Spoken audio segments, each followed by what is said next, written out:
사사기 6장입니다. 이 6장에서는 그런 기드원에 대한 그런 기록이 일이 기록되어 있습니다. 이스라엘 자손이 또 여호와의 목전에 악을 행하였으므로 여호와께서 7년 동안 그들을 미디안의 손에 넘겨주시니, 참 이게 왜 이스라엘은 반복해서 이렇게 그런 악을 행하고 또 여호와의 징계를 받고 또 이렇게 사사를 통하여 이렇게 구원을 받는 이런 역사를 되풀이하고 있는 것일까요? 그러니까 육체의 인생은 시간이 흐르고 그 육체로 경험하지 못한 것들을 이렇게 잊어버리는 것 같습니다. 그래서 뭐 이렇게 한 40년 동안 그 전에 드보라의 그런 여선지자 사사 시대에는 그 땅이 40년 동안 평온하였더라, 이렇게 기록되었지 않습니까? 40년이 지났다면은 이렇게 그 당시에 그런 구원의 역사를 아는 사람은 늙었을 것이고, 이제 젊은 사람들이 그런 주축이 돼서 또 사회가 이렇게 형성되어 있었겠죠. 그때 이스라엘은 자기를 구원하신 그런 여선지자나 또 그런 시스라의 그런 이야기를 들었을지라도 마음에 그렇게 깨닫지 못하고 또다시 다른 이방 신들에게로 향하는, 이것이 거듭나지 못한 그 인생의 모습이 아닌가 싶습니다. 그러니까 우리가 예수님을 믿어도 하나님의 은혜를 이렇게 받을 때는 마음이 부드러워지고 또 주께 충성할 것 같고 또 주님을 배반하지 않을 것 같지만, 육체로 태어난 육체의 인생은 거듭나지 아니하면 어떤 환난이나 역경이 올 때 주를 배반하게 된다는 것입니다. 그것이 육체의 속성이에요. 육체의 인간의 속성. 그래서 주님께서도 사람이 물과 성령으로 나지 아니하면, 사람이 위로부터 다시 태어나지 아니하면 하나님 나라를 결코 볼 수 없다, 이렇게 말씀하신 것이라고 저는 생각이 듭니다. 2절입니다. 미디안의 손이 이스라엘을 이긴지라. 이스라엘 자손이 미디안으로 말미암아 산에서 웅덩이와 굴과 산성을 자기들을 위하여 만들었으며, 이스라엘이 파종한 때면 미디안과 아말렉과 동방 사람들이 치러 올라와서 진을 치고 가사에 이르도록 토지 소산을 멸하여 이스라엘 가운데 먹을 것을 남겨두지 아니하며 양이나 소나 나귀도 남기지 아니하니, 이는 그들의 짐승과 장막을 가지고 올라와 메뚜기 떼같이 많이 들어오니 그 사람과 낙타가 무수함이라. 그들이 그 땅에 들어와 멸하리 하니 이스라엘이 미디안으로 말미암아 궁핍함이 심한지라. 이에 이스라엘 자손이 여호와께 부르짖었더라. 악을 행하고 여호와의 진노를 받고 이제 육체의 인생이 궁핍하게 된 거예요. 적들이 메뚜기처럼 와가지고 다 그 양식을 멸하니 이제 온 민족이 죽게 생긴 거예요. 그때 여호와께 부르짖었더라. 너는 내게 부르짖으라. 주께서 이렇게 말씀하셨지만 참으로 이스라엘의 이런 심령의 상태는 안타까운 것 같습니다. 여러분은 어떻습니까?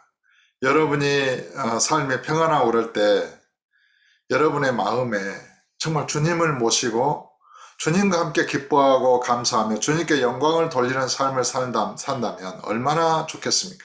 그러니까 많은 그리스도인들이 진정으로 삶이 평안할 때 그 마음 중심에서 주님을 사랑하고 주님을 의지하고 주님과 동행하는 삶을 살아야 하는 것입니다. 그러니까 너희는 범사에 감사하라. 항상 기뻐하라. 쉬지 말고 기도하라. 어떤 한 형제의 이야기를 들었습니다.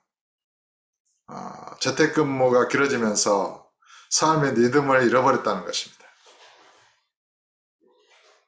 아침에 일찍 일어나서 출근하고 저녁에 이렇게 퇴근할 때는 그런 어느 정도의 그런 삶의 균형이 이루어지고 주어진 시간에 맞추어서 이렇게 그런 하루하루의 삶이 리듬 있게 또 건강한 그런 삶을 이렇게 유지할 수 있었지만 재택근무가 이루어지면서 일어나는 시간도 잠자는 시간도 그런 모든 것들이 이제 뒤죽박죽이 되면서 이게 삶의 어떤 그런 질서가 무너져 버린 것이죠. 그런 이야기를 듣고 나서 저는 생각해 봤습니다. 그런 인생에 혹시 여러분 중에 그런 인생이 있다면 무엇이 문제라고 생각하십니까? 제 마음에 들었던 생각은 그 마음 중심에 예수님이 계신가를 물어야 합니다. 그 마음 중심에 예수님이 계시다면 그 존재 중심이 예수님이잖아요. 그러면 그 존재가 먹고 자고 일어나고 또 하루에 일을 하고 하는 모든 것들이 주님에 의해서 이루어지는 것이죠. 주님은 질서의 하나님이시잖아요. 우주 만물을 질서 있게 만드셨잖아요. 얼마나 그런 우리 주님의 솜씨는 정밀하십니까?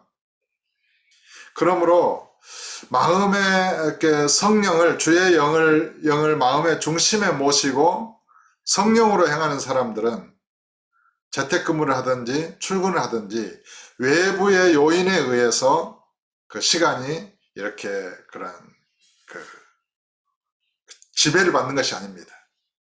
그 내면의 성령에 의해서 모든 삶이 질서가 주어지는 것입니다. 그게 문제인 것이죠. 그런 삶의 균형이 잘 이루어지지 않았을 때는 신앙의 근본적인 질문을 던져야 하는 것입니다. 내가 지금 내 인생의 시간, 이 하루의 시간이 누가 살고 있느냐? 내 마음대로 사는 것이냐? 정말 주님이 내 안에 들어오셔서 주님께서 사시는 시간들이냐? 거기에서 해결이 되지 않기 때문에 외부의 어떤 시간 출근이나 어떤 그런 제약 조건이 없으면 육체의 마음은 무너져 버리는 것입니다. 물론 조금 의지가 강하고 이렇게 훈련된 사람은 뭐 그런 것을 좀 더 이렇게 할 수 있겠죠. 그러나 진정한 자유는 내면에서부터 나오는 것입니다. 시간을 지배하십시오. 하루의 삶의 그런 주인의 자리에 주님을 모십시오. 그리고 예수 이름으로 여러분의 시간을 지배하십시오. 시간을 지배한다는 것은 결코 만만한 일이 아닙니다. 모든 인간은 육체의 인생은 시간의 지배를 당하거든요. 그러나 예수 그리스도는 하늘과 땅의 모든 권세를 가지신 분입니다. 우리가 예수를 믿으면서 이 시간을 지배할 수 있다면 시간을 지배한다는 것은 무슨 얘기입니까? 그 시간을 창조하신 창조주의 권능의 영광 안에 들어가야 하는 것입니다. 그 영광이 내 속에 들어오는 것입니다. 그러므로 저와 여러분은 진실로 시간과 공간을 초월한 존재입니다. 영으로 말이죠. 영은 시간의 지배를 받지 않습니다. 공간의 지배를 받지 않습니다. 우리가 육체의 장막 안에 살지만은 저와 여러분의 정신, 생각과 마음, 감정, 어떤 의지, 그리고 저와 여러분의 영, 저와 여러분의 이 몸, 성령 안에 있는 것입니다. 주의 뜻대로 행하는 것입니다. 주님이 주인인 것입니다. 한번 도전해 보십시오. 시간을 지배할 수 있는 자가 되게 해달라고. 그것은 나를 부인하고, 이 나라고 하는 것은 육체와 함께 결합된 나이기 때문에 내가 육체 안에 살 때 반드시 나를 부인해야 합니다. 내가 주인이 되면 곤란하죠. 그거는 타락의 상태로 돌아가는 것입니다. 내 안에 예수 그리스도로 충만하게 해달라고. 내 안에 성령님 충만해달라고. 그러면 이제 나와 예수님이 합하여 영으로 살아있게 됩니다. 그러면 그 존재는 시간과 공간을 초월하여 있고 시간과 공간을 지배하며 살 수 있게 됩니다. 사랑하는 형제 여러분, 시간에 지배당하지 마십시오. 여러분이 처한 공간의 지배를 당하지 마십시오. 예수 이름으로 시간을 지배하십시오. 하루하루의 삶을 주님의 것으로 선포하고 주님을 그 시간의 왕의 자리에 모시면 주님에 의해서 성령의 능력에 의해서 살아갈 때에 시간을 지배하며 살게 되는 것입니다.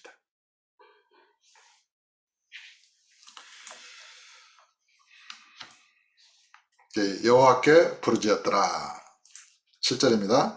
이스라엘 자손이 미디안으로 말미암아 여호와께 부르짖었으므로 여호와께서 이스라엘 자손에게 한 선지자를 보내시니 그가 그들에게 이르되 여호와께서 이같이 말씀하시기를 이스라엘의 하나님 내가 너희를 애굽에서 인도하여 내며 너희를 그 종되었던 집에서 나오게 하여 애굽 사람의 손과 너희를 학대하는 모든 자의 손에서 너희를 건져내고 그들을 너희 앞에서 쫓아내고 그 땅을 너희에게 주었으며 내가 또 너희에게 이르기를 나는 너희의 하나님 여호와이니 너희가 거주하는 아모리 사람의 땅의 신들을 두려워하지 말라 했으나 너희가 내 목소리를 듣지 아니하였느니라 하셨다 하니라.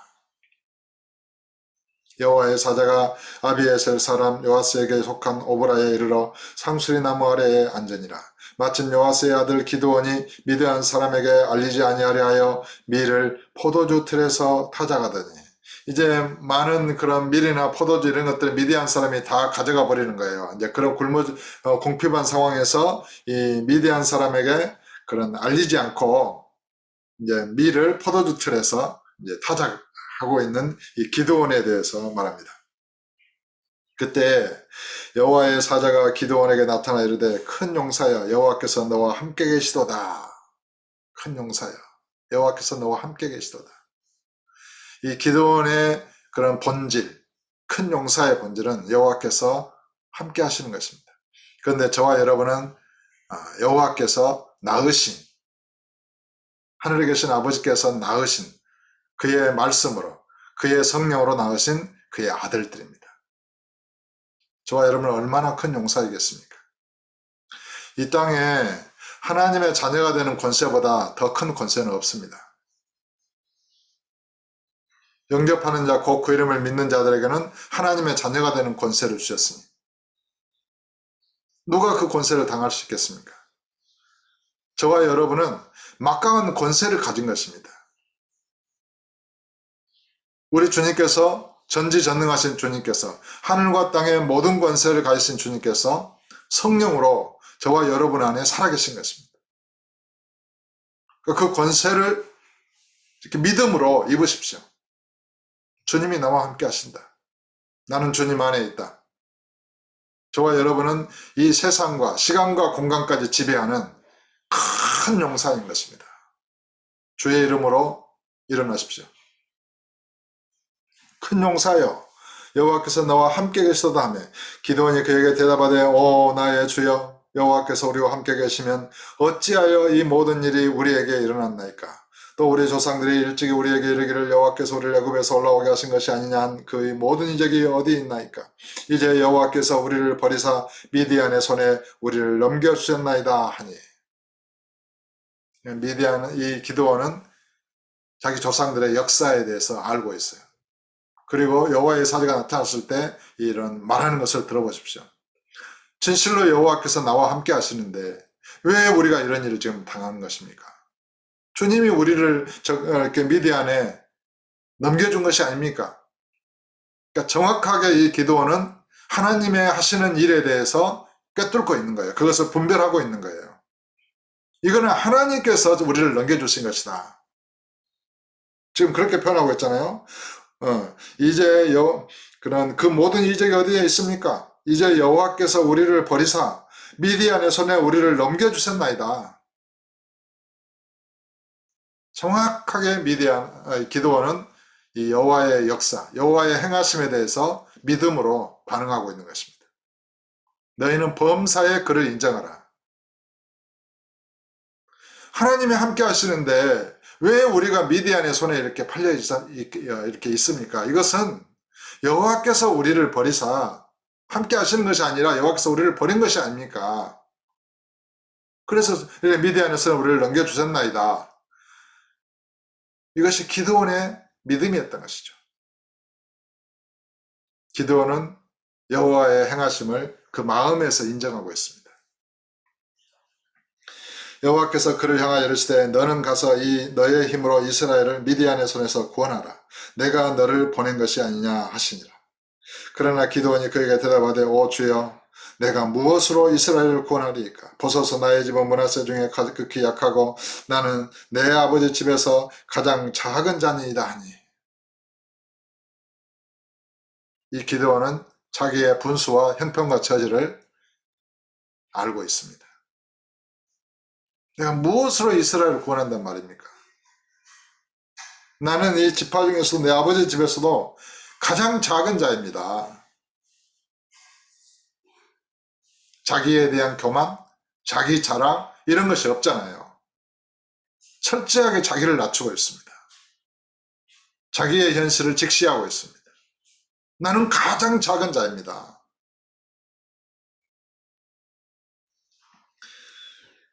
그러니까 나를 부인하고 주님을 신한다는 것은 굉장한 역사를 이룹니다. 여러분 날마다 그걸 해보십시오. 주님 오늘도 나는 나를 주장하지 아니하고 나를 부인합니다. 내 안에 주님 충만하여 주옵소서. 내가 사는 인생이 아니라 이 육체의 인생은 주님이 사시는 인생입니다. 나는 영으로 주님과 함께 거듭난 영으로서 시간과 공간을 지배하는 영으로서 하늘과 땅의 모든 권세를 가지신 그리스도와 함께 성령으로 살기를 원합니다. 이런 기도를 해보십시오. 놀라운 변화가 여러분 속에 이루어질 것입니다. 그거는 내가 직접 해보지 않고는 경험해보지 않고는 깨달을 수 없는 것들이에요. 날마다 그렇게 기도를 해보세요. 가장 작은 자니이다. 여호와께서 그에게 이르시되 내가 반드시 너와 함께 하리니 내가 미디안 사람 치기를 한 사람을 치듯 하리라 하시니라. 미디안이 메뚜기 때처럼 많이 왔다고 그랬는데 여호와의 말씀은 한 사람을 치듯이 하리라 그렇게 말씀하십니다. 여호와께서는 모든 이 열방의 수십억 인구를 한 통의 물, 이렇게 물을 사람이 손으로 들 수 있는 그 한 통의 물과 같이 물방울 같이 여기신다 이렇게 말씀이 기록되어 있습니다. 보혜의 물처럼 사람의 마음을 인도하신 분이 우리 주님이십니다. 사람이 많다고 그런 거를 두려워하면 안 되는 것입니다. 우리 주님을 경외하고 주님을 진실로 믿는 그 믿음이 있기를, 믿음과 성령으로 충만하게 되기를 예수 이름으로 축복합니다. 한 사람을 치듯 하리라. 기도원이 그에게 대답하되 만일 내가 주께 은혜를 얻었사오면 나와 말씀하신 이가 주 되시는 표징을 내게 보이소서. 참, 주 되시는 표징을 내게 보이소서. 이 기도원이 대단한 사람이에요. 주님 앞에 단판을 짓고 있는 거예요. 진실로 내게 말씀하시는 이가 전능하신 주님 이스라엘의 하나님 여호와이시란 말입니까? 지금 그 말이에요. 내가 예물을 가지고 와서 주께로 와서 그것을 주 앞에 드리기까지 이것을 떠나지 마시기를 원하나이다. 하니 그가 이르되 내가 너 돌아올 때까지 머무르리라 하니라. 기드온이 가서 염소 새끼 하나를 준비하고 가루 한 에바로 무게봉을 만들고 고기를 소쿠리에 담고 국을 양푼에 담아 상수리 나무 아래 그에게로 가져가다가 드리매 하나님의 사자가 그에게 이르되 고기와 무게봉을 가져다가 이 바위에 놓고 국을 부으라 하니 기드온이 그대로 하니라. 여호와의 사자가 손에 잡은 지팡이 끝을 내밀어 고기와 무게봉에 대니 불이 바위에서 나와 고기와 무게봉을 살랐고 여호와의 사자는 떠나서 보이지 아니한지라. 이런 이적을 보았잖아요. 이게 이제 기드온이 여기서 온전히 믿었다면 기드온은 참으로 복된 사사가 되었을 것으로 생각이 됩니다. 근데 문제가 발생해요. 기드온의 이런 주님을 시험할 만큼 내게 주 되시는 표징을 보여달라고 간구할 만큼 강하고 담대했지만 주님의 이 표징을 보고서도 마음에 온전히 믿음을 갖지 못했던 것 같아요. 그래서 또 다른 이적을 구해요. 계속 보겠습니다. 기드온이 그가 여호와의 사자인 줄 알고 이르되 슬프도소이다. 주 여호와여 내가 여호와의 사자를 대면하여 보았나이다 하니 이제 비로소 여호와의 사자를 대면하여 보았다는 것을 기드온이 깨달은 거예요. 여호와께서 그에게 이르시되 너는 안심하라 두려워하지 말라 죽지 아니하리라 하시니라. 그러니까 여호와의 사자를 만나면 죽는다. 이제 그러한 이런 의식이 있었나 봐요. 사람들 속에 그런 시내산에서 막 그런 산이 흔들리고 이렇게 구름 속에서 말씀하시는 여호와의 소리가 워낙 그렇게 사람을 두렵게 하므로 이스라엘이 그 소리를 듣지 직접 말씀하지 못하게 하고 모세를 통해서 이렇게 중보자를 통해서 들었잖아요. 이제 어떤 그러한 의식이 있었던 것 같아요. 기드온에게 여호와의 사자를 만나면 죽는다. 그러니까 두려워하지 말라 말씀합니다. 기드온이 여호와를 위하여 거기서 제단을 쌓고 그것을 여호와 샬롬이라 하였더라. 여호와 샬롬. 여기서 이 샬롬이 나오죠. 샬롬은 평강, 평강이 있으라. 여호와께서 너에게 평강을 주기를 원한다. 이제 이런 의미죠.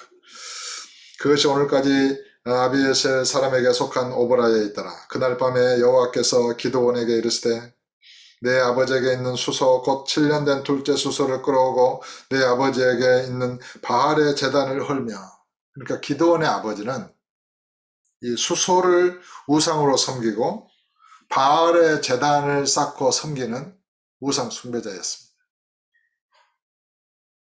지금 그런 집안의 기드온이 있었던 거예요. 우상의 집안. 그렇게 여호와께서 금지했던 이런 이스라엘 가운데 이 기드온의 아버지가 이 수소를 섬기고 바알의 제단을 세우고 하는 이 모습을 본다면 얼마나 이스라엘이 여호와 앞에서 부패가 만연하고 우상 숭배가 만연했겠나, 이것을 짐작하게 됩니다. 참 안타까운 일이죠. 얼마나 이런 것을 볼 때에 우리 주님의 마음이 불타올랐을까요? 그걸 깨닫지 못하는 그 이스라엘.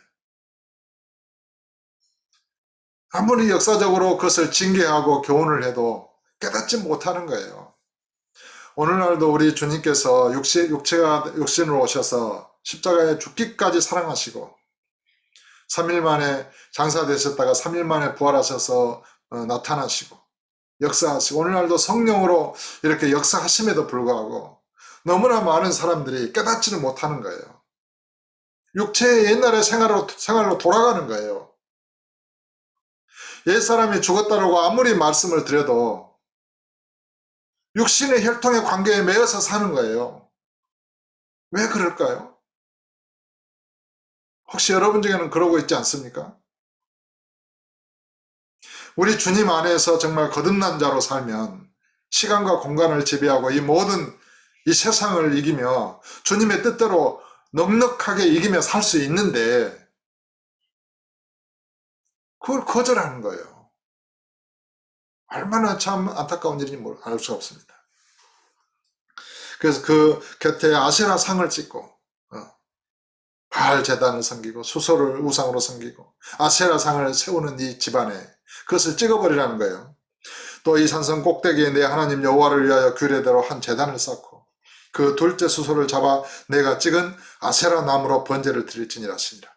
이에 기드온이 총 10사람을 데리고 여호와께서 그에게 말씀하신 대로 행하되 그의 아버지의 가문과 그 성읍 사람들을 두려워함으로 이 일을 감히 낮에 행하지 못하고 밤에 행하니라. 그러니까 성읍 전체가 우상을 섬기고 있는 거예요. 성읍 전체가. 이런 성을 어떻게 살려둘 수 있겠습니까? 여러분이 주님이시라면, 주님의 입장이라면 그러한 홍해바다를 가르고 광야에서 만나를 내리시고 요단강을 이렇게 끊어지게 해서 건너게 하시고 여리고성을 이렇게 무너지게 하시고 그런 수많은 이적을 행하신 여호와를 버리고 우상을 섬기는 이런 성을 어떻게 그냥 둘 수 있겠습니까? 이게 심령이 불타올라서 견딜 수가 없을 거예요. 이게 우리 주님의 마음이에요. 그러나 우리 주님은 자비하셔서 참으시고 또 참으시고 그들이 회개하고 돌이켜서 부르짖으면 그 기도를 들으신다는 것입니다.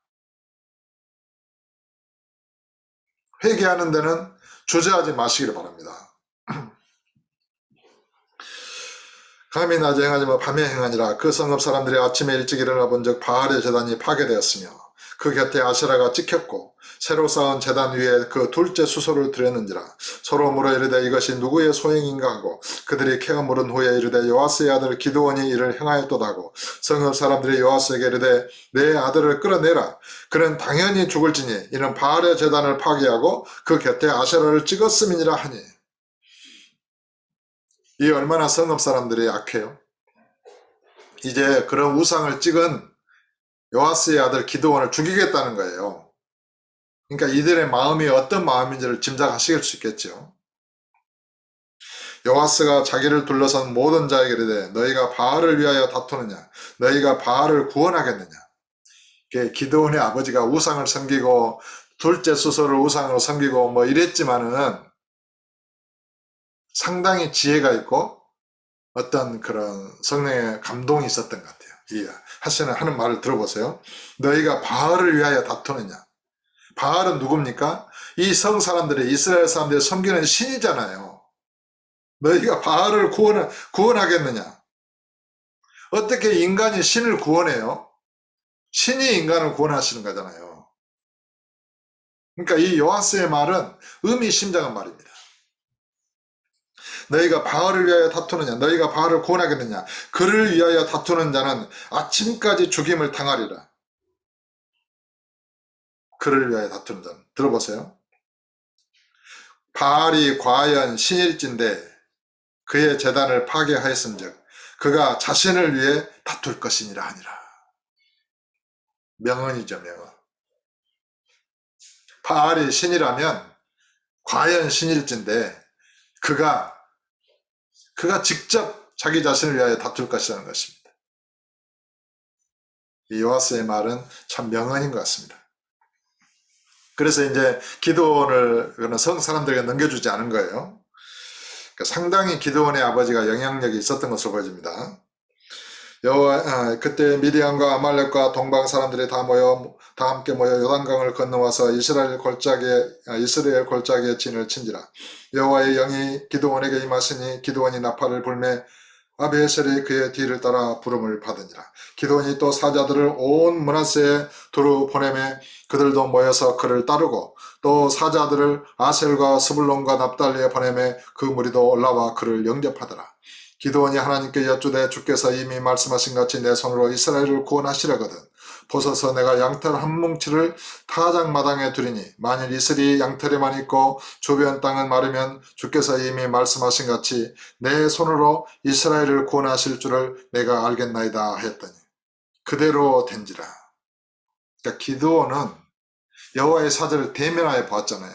그리고 고기와 국물을 바위에 부었을 때 그것이 어떻게 됐습니까? 그런 지팡이 끝을 여호와의 사자가 됐을 때 21절에 불이 바위에서 나와 고기와 무교병을 살랐고 여호와의 사자는 떠나서 보이지 않는지라. 이것보다 더 큰 이적이 어디 있겠어요. 직접 여호와의 사자를 대면하여 보았잖아요. 그런데 기드온은 또 이적을 구하고 있는 거예요. 이게 이제 기드온의 비극적인 그런 실패의 그런 시작이라고 저는 봅니다. 성경은 거기에 대해서 언급하지 않아요. 기드온이 잘했다 못했다. 그러나 이제 한 사람의 목회자로서 제가 생각할 때 기드온이 이런 기적을 구하지 않았더라면 좋았을 것을. 차라리 그냥 여호와의 사자가 나타났고 그걸 믿었고 그런 어떻게 행하리까 이런 전략을 구했더라면 얼마나 좋았을까. 그런 생각을 해봅니다. 무조건 이적을 체험하고 무조건 이렇게 어떤 이적을 구하는 것이 반드시 좋은 것만 아니에요. 하나님께서 한번 말씀하시고 하나님께서 어떤 확신을 주셨으면 그대로 밀고 나가는 게 좋습니다. 두 번, 세 번 확인할 필요가 없어요. 그거는 불신앙이잖아요. 그래 주님께서 도마에게 너는 나를 보고 믿느냐 보지 못하고 믿는 자가 복되도다. 그냥 기록된 성경에 있으면 그대로 믿는 것입니다. 믿고 행하는 것입니다.